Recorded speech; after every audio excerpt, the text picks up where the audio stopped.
প্রিয় দর্শক, প্রেক্ষাপট অনুষ্ঠানে আপনাদের সকলকে স্বাগত জানাচ্ছি। আশা করছি সকলে সুস্থ আছেন, ভালো আছেন। মাদক হলো সব অপরাধের উৎস। মাদকের কারণে সন্ত্রাস হয়, মাদকের কারণেই তৈরি হয় কিশোর গ্যাং। নারী নির্যাতন সহ সবকিছু মূলে আছে মাদকের অবাধ বিস্তার। বাংলাদেশে মাদক বিরোধী কঠোর আইন আছে, কিন্তু তার যথাযথ প্রয়োগ নেই। মাদকের কাছে জিম্মি আজ গোটা দেশ। আপনি যখন মাদক থেকে তাকে দূরে রাখতে চাইবেন, তাকে তো একটা হেলদি বিনোদন দিতে হবে।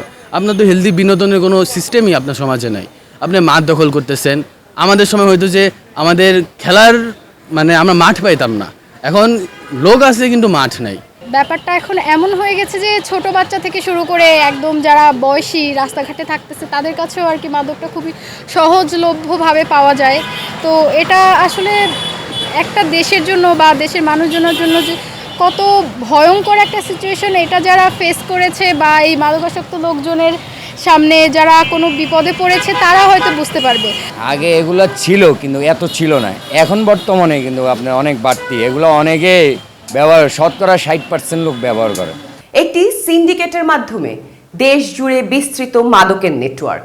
কারা আনছে এসব মাদক, যা আমাদের ভবিষ্যৎ প্রজন্মকে ধ্বংস করছে? প্রেক্ষাপটের এবারের পর্বে আমরা মাদক সিন্ডিকেটের গডফাদারদের চিহ্নিত করতে চাই। চলুন আমাদের সাথে। মাদক আমাদের জন্য এক ভয়ঙ্কর অভিশাপ। মাদক ধ্বংস করে একটি প্রজন্ম, একটি সমাজ, একটি রাষ্ট্রকে। বিশ্বের বিভিন্ন দেশ মাদকের বিরুদ্ধে যুদ্ধ ঘোষণা করেছে, মাদক নিয়ন্ত্রণে কঠোর শাস্তির ব্যবস্থা করেছে। কিন্তু বাংলাদেশ যেন উল্টো পথে হাঁটছে। মাদকের সর্বগ্রাসী থাবা আজ বেড়েই চলেছে। মূল জিনিসটা হচ্ছে মাদক একটা ব্যবসা, এবং ব্যবসায়ীরা এইখান থেকে সারা পৃথিবী জুড়ে এখন এই মাদক ভয়ঙ্কর একটা ব্যবসা হয়ে দাঁড়িয়েছে, এবং এইটা অত্যন্ত একটা সংক্রামক ব্যাধিতে পরিণত হয়েছে। মাদক সমস্যাটা এমন এক ধরনের প্রবলেম যে এই মাদকাসক্তি শুধুমাত্র ব্যক্তি বিশেষকে যে রোগাক্রান্ত করে না, এটা পরিবার এবং সোসাইটিকে কিন্তু রোগাক্রান্ত করে। ঠেকানো যাচ্ছে না মাদকের বিস্তার। নিত্য নতুন মাদকে আসক্ত হচ্ছে তরুণ তরুণীরা। মাদকের গডফাদাররা থেকে যাচ্ছে ধরা ছোঁয়ার বাইরে। পাহাড় থেকে শুরু করে দেশের অলিগলিতে চলছে রমরমা মাদক ব্যবসা। কেন এই অবস্থা? তরুণদের জন্য সুস্থ বিনোদনের ব্যবস্থা নাই। তরুণরা তো বিনোদন চায়, তারা দুঃসাহসিক কাজ চায়, তারা সংগঠিত হতে চায়, কিন্তু তাদের এই যে মিলনের ক্ষেত্র নাই, তাদের খেলাধুলার জায়গা নাই। মোহাম্মদপুর জেনেভা ক্যাম্পে নিয়মিত চলে মাদক বিরোধী অভিযান। তবুও এই এলাকা মাদকের হাট হিসেবেই পরিচিত এখনো। রাজধানীর প্রতিটি এলাকায় আছে মাদকের এক একটি জোন। মাদক কিন্তু যারা বিক্রি করে তারা খুবই চতুর, তারা নানানভাবে বিক্রয় করে এবং তারা আকর্ষণ করে, এবং এই দিয়ে একজনের কাছ থেকে আরেকজনের মধ্যে ছড়ায়। সবচেয়ে উর্বর মাদকের জোন মোহাম্মদপুর, যেখানে দিন আর রাত বলে কিছু নেই। আইন শৃঙ্খলা বাহিনীর অভিযান পরিচালনার খবর কেবলই সংবাদের পাতায় স্থান পেলেও থামছে না অপরাধের অভয়ারণ্য এই মোহাম্মদপুর মাদকের ক্যাম্প। এলাকা পুলিশ এই জায়গা থাকে, ওই জায়গা থাকে, ওই জায়গা থাকে, মাদকে ধরতেই আছে। প্রত্যেক গল্লিতে আছে, এই গল্লি, পিছনে গল্লি, ওই গল্লি, সব গল্লিতে আছে। টাকা দেয়, ছেড়ে দেয়। এন থেকে লোকজন যায়, পুলিশ ধরে টাকা দিয়ে আবার ছেড়ে দেয়। ওখানে বিক্রি হয়েছে ঝালমুড়ি বোতল, আর মানুষকে এখানে হরানি করে। যেখানে আসল বেচা হয় ওখানে যায় না। সব থেকে লোক সন্ত্রাসী হলো পুলিশ, ওরা বেচায়। ওখানে যা দেখেন গার্ড আছে, গার্ড 4-5টা আছে। আমি যে মিশা কথা বললে আমি যা দেখেন ওখানে, আর যা দেখি ঝালমুড়ি বোতল দিয়ে কয়টা দেয়, কিন্তু ওখানে যায় না। এখানে আর দেখবেন সন্ধ্যার পরে আমি থাকি ক্যামেরা, সন্ধ্যার পরে দেখবেন এখানে দোকান খুলবে, গাড়ি আর রাখবে, যে যাবে হরানি করবে, কিন্তু আসল জায়গায় যায় না। আমরা সাধারণ মানুষ, ভালো মানুষ বদনাম হই আমরা। প্রেক্ষাপট জেনেভা ক্যাম্পের ভেতরে রাস্তায় দাঁড়িয়ে এক ইয়াবা বিক্রেতা এভাবেই প্রকাশ্যে ইয়াবা বিক্রি করতে আসে। এটা কি অরিজিনাল নাকি ডুপ্লিকেট? মায়াপুরি যাদের নেই কোনো অপরাধের ভয়।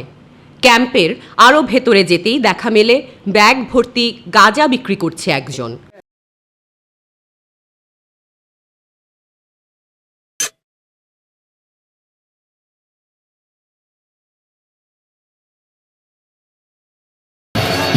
যার মুখোমুখি হতেই বলতে থাকেন কেন মাদক বিক্রি করছেন।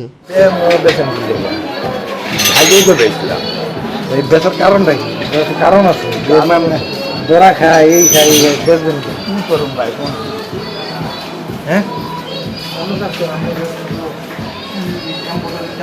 হ্যাঁ, লরির কাজটা হাতে করি, তারপরে ঠিক আছে, আমি ওয়াদা দিলাম গেছিলাম না।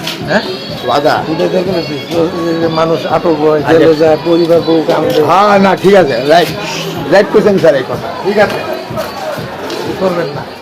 জেনেভা ক্যাম্পে প্রতিনিয়ত জন্ম নেয় এক এক গডফাদার। চুয়া সেলিম, মনু, রনু, গুল্লু, শাহ আলমরা এখনো দাপিয়ে বেড়াচ্ছে এই জেনেভা ক্যাম্পে। আগের মতো আছে নাকি? এখন মারামারি হয় না, ব্যবসা তো চলতে সবার সব কিছু নেই। সেলিম তো আটক হয়ে যায়, তারপরে তো আটক করবো ওরা চলতে থাকবে। যত আটক করবো ওরা করতে থাকবে ভাই। জীবনের ব্যবসা লম্বা ব্যবসা করবো, ভালো হইব না, ভালো হবে না। হ্যাঁ ভালো লোকের খারাপ হয়ে যাবে। রাস্তার পাশে বসে হেরোইন সেবন করছে দুজন ব্যক্তি। খাইলে লাভটা কি ভাই? জিন্দিগিটা শেষ করে নিয়েছি, নিজের লাইফ নিজে নষ্ট করে। কি করবো? এত সুন্দর মাসের চেহারা, এটা নষ্ট করার কোনো মানে আছে? এর ভিতরে কি গাদার আগে হিরো?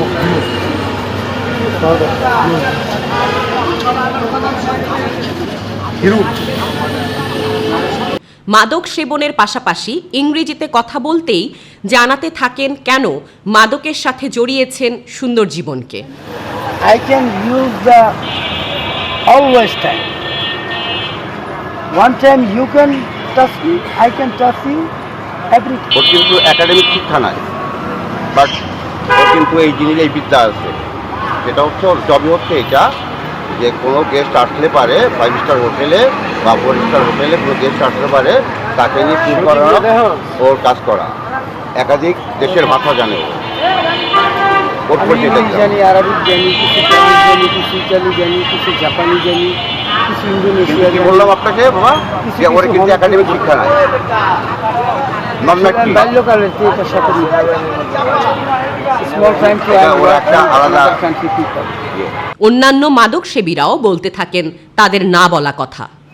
আমার কোলেক্টিভে বড় হয়েছে তারা এক সময় কলেজ লাইফে, যারা কলেজ লাইফে আমার বাইক নামে যখন কোনো প্রোগ্রামে যাবে, আমার কাছ থেকে আমার ব্র্যান্ডের জিন্সের প্যান্ট নিয়ে গেছে, আমার ব্র্যান্ডের গেঞ্জি নিয়ে গেছে, আমার ব্র্যান্ডের স্টেট বাইক দিয়ে গেছে। আজকে তারা কিন্তু অনেক বড় পর্যায়ে চলে গেছে। তাকে সবাই ইচ্ছা আছে। হ্যাঁ, এরা আমাকে আদর করে, ভালোবাসে। আমি যখনই ফোন দিয়া বলি 500, 1000, 2000 টাকা আমাকে দেয়, লাখ লাখ টাকা দেয় না। সাধারণ মানুষের অভিযোগের তীর আইন শৃঙ্খলা বাহিনীর উপর। জিরো টলারেন্স কি তাহলে শুধু কাগজে কলমে? মাদকের বিরুদ্ধে আমাদের র্যাবের যে ভূমিকা, এটা তো সবসময় সোচ্চার ছিল, খুব শক্ত অবস্থানে ছিলাম। এবং আপনারা লক্ষ্য করলে দেখবেন যে প্রতিনিয়তই আমরা র্যাবের 15টা ব্যাটালিয়নের সারা দেশব্যাপী প্রতিদিনই আমাদের কোনো না কোনো মাদকের অভিযান চলছে এবং বড় বড় চালানকে আমরা আটক করছি এবং তাদেরকে আইনের হাতে সোপর্দ করছি। এক্ষেত্রে আমি যেটা বলবো যে আইনের ক্ষেত্রে কোনো রকমেরই কোনো দুর্বলতা নেই। আইন স্বয়ংসম্পূর্ণ, আইন প্রয়োগের ক্ষেত্রে কোনো দুর্বলতা থাকতে পারে। মাদকের ভয়াবহতা থেকে কিভাবে মুক্ত হবে বাংলাদেশ, কিভাবে রক্ষা পাবে আমাদের তরুণ সমাজ, তা আমরা জানব এই বিরতির পর। গভীর রাত, একদল তরুণ তরুণীর বিচরণ। সাজসজ্জায় তাদের দেখলে মনে হবে সামাজিক কোনো অনুষ্ঠানে যোগ দিতে তাদের এই আয়োজন, কিন্তু না, এই তরুণ তরুণীরা রাতের অন্ধকারে লাল নীল বাতির খেলায় হারিয়ে যায় মাদকের জগতে।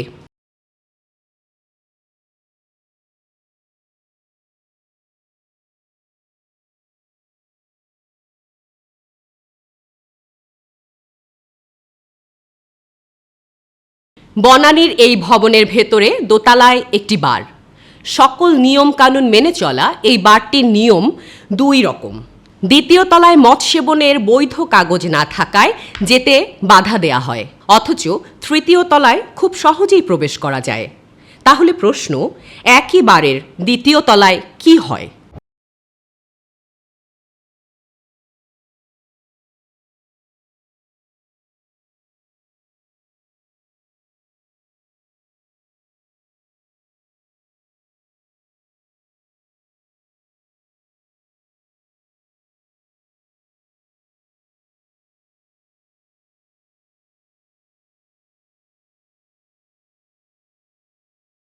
রাজধানী গুলশানের এ ভবনে রয়েছে একটি বার।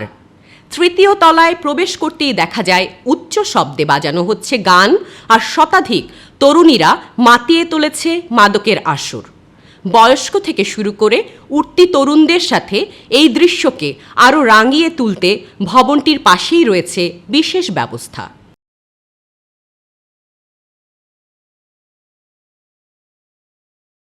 এমন চিত্র রাজধানীর গুলশান, বনানী ও বাংলা মোটরের প্রতিটি বারে, যেখানে তরুণ তরুণীরা হচ্ছে বিপথগামী। মাদকটা গ্রহণ করে কিন্তু সবচেয়ে ঝুঁকিতে যারা, তারা হলো আমাদের তরুণ সমাজ, এবং স্পেসিফিক্যালি আমরা অ্যাডোলেসেন্ট থেকে শুরু করে একেবারে তরুণ বয়সটা। কাজে এটা তোমার তো হলো প্রোডাক্টিভিটির টাইম। কাজে যখন একটা কেউ এই মাদকাসক্তে অ্যাফেক্টেড হয়, এই একটা ছেলে বা মেয়ের কাছ থেকে আমরা যেই প্রত্যাশাটা করে থাকি, সোসাইটি যেটা প্রত্যাশা করে থাকে, আমাদের যে মানে ওভারঅল যে আমাদের আর্থিক বা সব দিক থেকে যে আমাদের একটা কন্ট্রিবিউশন, সেটা তো সাংঘাতিকভাবে ক্ষতিগ্রস্ত হয়। কারণ আমরা প্রথমে বলেছি মাদক যেটা নষ্ট হয় ব্যক্তির যে সম্ভাবনার যে জায়গাটা, সেই সম্ভাবনার জায়গাটা তার বিশালভাবে ক্ষতিগ্রস্ত হয়। এর চেয়েও ভয়াবহ নেশায় আসক্ত হচ্ছে দেশের তরুণ সমাজ। বাড়ছে সিনথেটিক মাদকের ব্যবহার। Khat, ice, MDMA, LSD, tapentadol, tramadol, DMT, magic mushroom, DOB, kush, জমাট হেরোইন, ব্ল্যাক কোকেন ও এমডিএমবির মতো মাদক এখন অবাধে কেনাবেচা হচ্ছে। আন্তর্জাতিক কুরিয়ার সার্ভিস ও dark web, encrypted messaging app বা সামাজিক যোগাযোগ মাধ্যম এখন মাদক কেনাবেচার অন্যতম প্ল্যাটফর্ম। এই ছেলে মেয়েরা ঘরের মধ্যে আবদ্ধ হয়ে গেছে, এবং তারা ওই যে মানে এই যে সামাজিক যোগাযোগ মাধ্যম, এটা খুবই অসামাজিক ব্যাপার হয়ে দাঁড়িয়েছে তাদের জন্য। মাদক দ্রব্য নিয়ন্ত্রণ অধিদপ্তর বেশ কয়েকটি অভিযান পরিচালনা করেছে, যেখানে উঠে আসে এর ভয়াবহ চিত্র। আসলে মাদকাসক্তের ক্ষেত্রে যদি আমরা দেখি, ট্রেন্ডটা কিন্তু একটু ভিন্ন ধারায় এখন প্রবাহিত হচ্ছে। আগে যেখানে শুধু দেখা যেত যে একটা নির্দিষ্ট বয়স সীমার মানুষজন মাদকের প্রতি আসক্ত থাকতো, এখন কিন্তু আসলে বিষয়টি শুধু নির্দিষ্ট কোনো বয়স সীমা অথবা কোনো জেন্ডার ভিত্তিক বিষয়ের ভেতরে এটা সীমাবদ্ধ নেই। এখন দেখা যাচ্ছে যে উঠতি বয়সের যুবক যুবতী, এমনকি কিশোর কিশোরীরাও কিন্তু মাদকের প্রতি আসক্ত হচ্ছে। এটি একটি বিদেশি চকলেটের প্যাকেট, যার ভেতরে চকলেটের সাথেই আছে সিনথেটিক মাদক। তরুণদের ধূমপানের বিপরীতে ভ্যাপস বা ই সিগারেটে এখন ব্যবহৃত হচ্ছে এমডিএমবি, যা মস্তিষ্ককে করে ফেলে উত্তেজিত ও রক্তচাপ বাড়িয়ে তোলে। এছাড়াও বিভিন্ন কফি শপে ডাবল ডোজের কফি বা চায়ে মেশানো হচ্ছে চা পাতার মতো খাত। সাম্প্রতিক সময়ে রাজধানীতে অনলাইনের মাধ্যমে সীসা বিক্রির সাথে জড়িত কয়েকজনকে বিপুল সংখ্যক সীসা ও সিনথেটিক মাদকের সরঞ্জামাদি সহ আটক করে মাদক দ্রব্য নিয়ন্ত্রণ অধিদপ্তর। এমএফএস এর মাধ্যমে অর্থ গ্রহণ সহ সামাজিক মাধ্যমকে কাজে লাগিয়ে রাজধানী জুড়ে বিশাল নেটওয়ার্ক তৈরি করে এই চক্রটি। সত্যিকার অর্থে যদি আমরা মাদকদ্রব্য নিয়ন্ত্রণ করতে চাই, তাহলে উৎসটা বন্ধ করতে হবে। রাজধানীর বিভিন্ন পয়েন্টে মাদকের হাট চালাচ্ছে অসংখ্য সিন্ডিকেট ও গডফাদাররা। দেশের টেকনাফ থেকে যাত্রাবাড়ি, কমলাপুর, এরপর এসব মাদক ছড়িয়ে যায় রাজধানীর প্রতিটি এলাকায়, যার সাথে জড়িত এলাকা ভিত্তিক সিন্ডিকেট। রাজধানীর তুরাগ থানা এলাকার মাদক কারবারের অন্যতম নিয়ন্ত্রক জয়নাল ও তার ছেলে। মিরপুর 10, 11 ও 12 নম্বর এলাকায়, বিশেষ করে মিল্লাত ক্যাম্প এলাকায় ইয়াবা ও অন্যান্য মাদকের অন্যতম নিয়ন্ত্রণকারী কালা পারভেজ। ওয়ারি বিভাগের শীর্ষ সন্ত্রাসী ও মাদক অস্ত্রের অন্যতম গডফাদার অটো সজল বাবুল হোসেন। সবুজবাগ ও ও মুগদা থানার মাঝামাঝি মদিনাবাগ ও উত্তর বাসাবো এলাকার নিয়ন্ত্রণে মাবিয়া সিন্ডিকেট, মদিনাবাগের সোহেল চৌধুরী বাপ্পা। এভাবেই গোটা দেশে রয়েছে মাদকের সিন্ডিকেট, যেসব পরিচালনা করছে গডফাদাররা, যারা আইন শৃঙ্খলা বাহিনীর চোখে আঙ্গুল দিয়ে বিভিন্ন মাদকের ব্যবসা পরিচালনা করে আসছে অবাধে। মূল ব্যাপারটা হচ্ছে যে এই যে আইন শৃঙ্খলা বাহিনীর মধ্যে তারাও কিন্তু এখান থেকে মুনাফা পায়, ভাগ পায় হয়। এই ব্যবসায়ীরা যে মাদক যারা, তারা অনেক এই এদের সাথে যোগাযোগও রাখে। কাজে একদিকে ওরা আইন শৃঙ্খলা বাহিনী তাদেরকে গ্রেপ্তার করতে চায়, আরেকদিকে তাদের কাছ থেকে টাকাও পায়। কাজে এই একটা প্রশ্রয় থাকে, এবং ওই বাহিনীর মধ্যেও মাদকাসক্ত লোকরা আছে, তারাও মাদকাসক্তির দিকে ঝুঁকছে, সেটা গেল, কিন্তু তারা মুনাফা পায়। আইন শৃঙ্খলার পরিস্থিতিতে পুলিশের নজরদারি হয়তো অন্যদিকে, মাদকের চেয়ে অন্যদিকে নজর দিচ্ছে। এসব কারণে হয়তো মামলার সংখ্যা বা মাদক প্রকৃত অর্থে মাদকের চালান, মাদকের যে ধরনের যে অবৈধ সরবরাহ সেটা থাকলেও মামলার সংখ্যা কমেছে। আইনি দুর্বলতাই কি থামিয়ে দিচ্ছে মাদকের গডফাদারদের বিরুদ্ধে ব্যবস্থা নিতে? প্রতিদিন অসংখ্য মাদক ব্যবসায়ীদের আটক করছে আইন শৃঙ্খলা বাহিনী, কিন্তু আইনের ফাঁকফোকর দিয়ে তারা বেরিয়ে এসে আগের মতো জড়িয়ে পড়ে মাদক ব্যবসায়। আমাদের দেশে যত আইন আছে সব আইন আমি মনে করি যথার্থ আছে, থাকলেও যতটা ত্রুটি আছে তার চেয়ে আইনটার কার্যকর করার ক্ষেত্রে বেশি তা ত্রুটি দেখা যায়। তো মাদকের ক্ষেত্রে স্পষ্ট করে যদি আমি বলি, মাদকদ্রব্য নিয়ন্ত্রণ আইন আছে আমাদের। এই মাদকদ্রব্য নিয়ন্ত্রণ আইনের অধীনে যে অপরাধগুলো আছে সে অপরাধগুলোকে আইন স্পষ্ট করে স্পেসিফাই করেছে। সেখানে কিছুটা অসামঞ্জস্য আছে, সেটা বিচারের ক্ষেত্রে গিয়ে সেখানে আমাদের নানান অ্যানোমেলি যেটা আছে সেটা অনেক ক্ষেত্রে দেখা যায় যে মাদক প্রপারলি যখন এটাকে মেজার করা হয়, একটা ডেফিনেশনের মধ্যে নিয়ে আসা হয়, একটা সংজ্ঞার মধ্যে নিয়ে আসা হয়, সেক্ষেত্রে একটু অ্যানোমেলি দেখা যায়। শুধুমাত্র আইন না, শুধুমাত্র শাস্তি না, আমার শুধুমাত্র পরিবারকে সচেতনতা না, আমাকে সমন্বিত একটা ব্যবস্থা গ্রহণ করার মাধ্যমে আমরা এই মাদক আসক্তিটা নিরাময় করতে পারি। মাদকের বিস্তারের কারণেই বাড়ছে খুন, ধর্ষণ, ছিনতাই সহ নানা অপরাধের ঘটনা। আমরা নিশ্চয়ই ভুলে যাইনি ঐশীর ঘটনা, কিভাবে নিজের বাবা মাকে হত্যা করেছিল আদরের সন্তান। এমন অসংখ্য ঘটনা প্রতিনিয়ত ঘটেই চলেছে আমাদের চারপাশে। আইনের দুর্বলতা, আমাদের সচেতনতার অভাবে আজ মাদকের বিস্তার ভয়াবহ আকার ধারণ করেছে। এখান থেকে আমাদের মুক্তি পেতেই হবে। মাদকের অভিশাপ থেকে মুক্ত করতে হবে আমাদের দেশকে। মাদকের এই সর্বনাশা ছোবল থেকে মুক্ত হতে না পারলে দেশের কোনো টেকসই উন্নয়ন সম্ভব নয়। মাদকের অপব্যবহার বন্ধ করতে না পারলে এই দেশ ধ্বংস হয়ে যাবে। মাদকের বিরুদ্ধে যুদ্ধে আমাদের জয়ের কোনো বিকল্প নেই। আজ এই পর্যন্তই। সকলে সুস্থ থাকুন, মাদককে না বলুন।